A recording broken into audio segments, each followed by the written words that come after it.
Welcome to Map Crow, the RPG art show. My name is Kyle, and today we are talking about village maps. Boy, it's been a while since I've drawn a map on this show. The map that you see me inking right now is for the Zweihander Starter Kit that should be coming out as a box set sometime next year. We don't really know, and I'm not the one to make the announcement when it does come anyway. But it has been absolutely wonderful to work with designer Daniel Fox and designer James Intercasso to kind of really bring this village to life, to come up with a way to not only give you a map that will help you with the adventure, but will really help you set lots of adventures around the same area. I got my start in tabletop RPGs playing and running games using the Dragon Ball Z licensed RPG, and I don't recommend it, but further on after college, I came back to the hobby when I picked up the Pathfinder First Edition box set, which I've mentioned on the show before.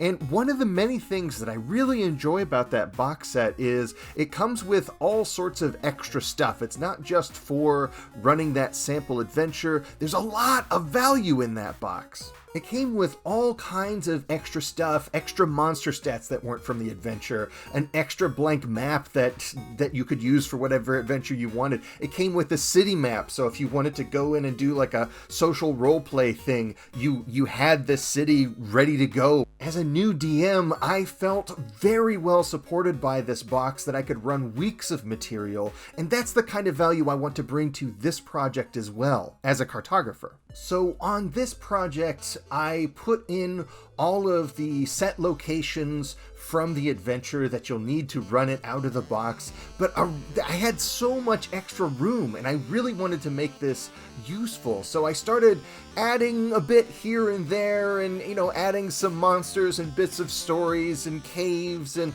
all these extra buildings that looked strange and evocative, and the team was really going for it, so that just encouraged me to kind of keep adding more and more to this map, which is why it took me a little bit longer to put out this episode than normal. But thinking of this as a map that goes with the starter set didn't feel like it was going far enough for me, so I wanted to kind of seed locations and buildings and organizations in that you might be able to find in the core book as well, to really kind of, no matter what you run with, if you decide to make, a lawyer character, there's a courthouse for that. If you decide to make an engineer character, there is a blacksmith or a mechanic shop for you to work in. If you want to brew potions, there's a witch's hut, and there's an apothecary for you to go to. Just really support all kinds of future play through this, going above and beyond what was asked of me, and really trying to just future-proof this map, to make this something that you can come back to again and again if you're running a game. In the home game I'm running with my friends, I am running sort of a village crawl type campaign that is very much in keeping with what we're seeing here. With a village crawl, the wonderful thing about it is you have a location that you generally go back to, and NPCs get to learn about you as you learn about them.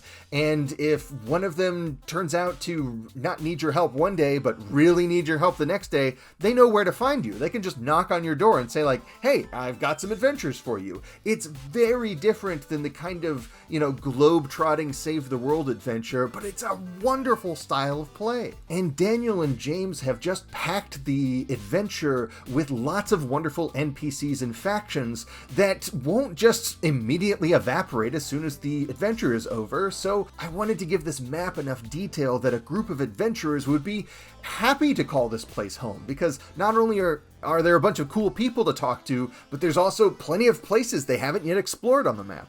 In a lot of your tactical RPGs that are much more focused on combat, it's very helpful to have a gridded top-down map so everybody can be on the same page and the battlefield can be in a transparent game state. That's very important. But another thing that a map can do is co-GM with you. Several times now, I've had the opportunity to run games with the Old Roads map zine from earlier this year, and it's wonderful to bring those maps into the game, put them on the table, and just kind of you and the players just get to yes and with the map. And it really helps negotiate the story that the whole table can be excited about. Some of these locations are going to be explicitly laid out with even more maps of the interior spaces in the adventure, but lots of places are going to have absolutely no details for them whatsoever.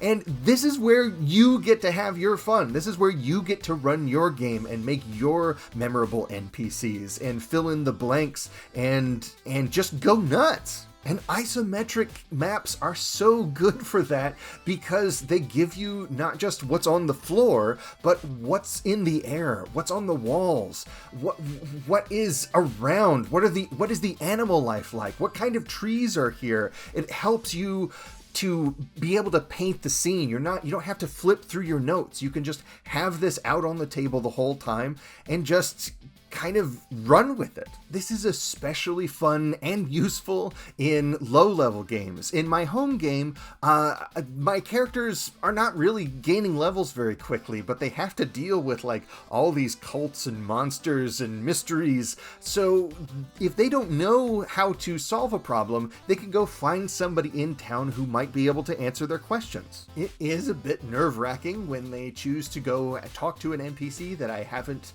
exactly prepped out, but that's the fun of it too. Like sometimes that spontaneity is appreciated. So I think I get a lot of enjoyment out of running a more spontaneous game, and it often leads to a fun time for everybody when my players feel like, we got him, we found out what he prepped for him, what he didn't, and that's a good time. You're at a table with friends having fun, and it should be okay to kind of like show your ass sometimes.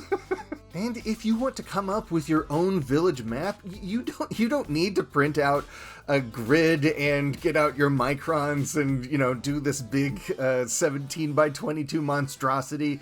All you need to do is open up like PowerPoint or Google Slides and make a bunch of squares with labels in them and just put that in front of people. It's really, that's what I'm doing for my home game. You think I have time to do like commercial contracts, videos, and teach and do like overblown illustrations for my home game? Come on, are you kidding? I don't have time for that. As much as I love pulling out the stops for this project that I really believe in and I'm really excited for people to get their hands on, I do not want to give you the impression that you have to have any interest in acquiring art skills, let alone having art skills in the first place, to do this style of play with your own original material. Just make the world state transparent, make it clear, and that will be enough, I promise you. Well, that does it for this episode. Thank you so much for watching. And yeah, gosh, I'm just excited for everybody to see this map. I'm gonna rest my wrist for a few days. It's been a long haul on this one. But golly, it's just so much fun to share this stuff and talk about it and to solidify my thoughts on these things. That's one of the most fun parts about having a YouTube channel, is you kind of have to articulate things. It forces you to come up with good explainable reasons for why you're doing things, and that really helps my art process. So thanks again for watching, and until next time, my friends, farewell.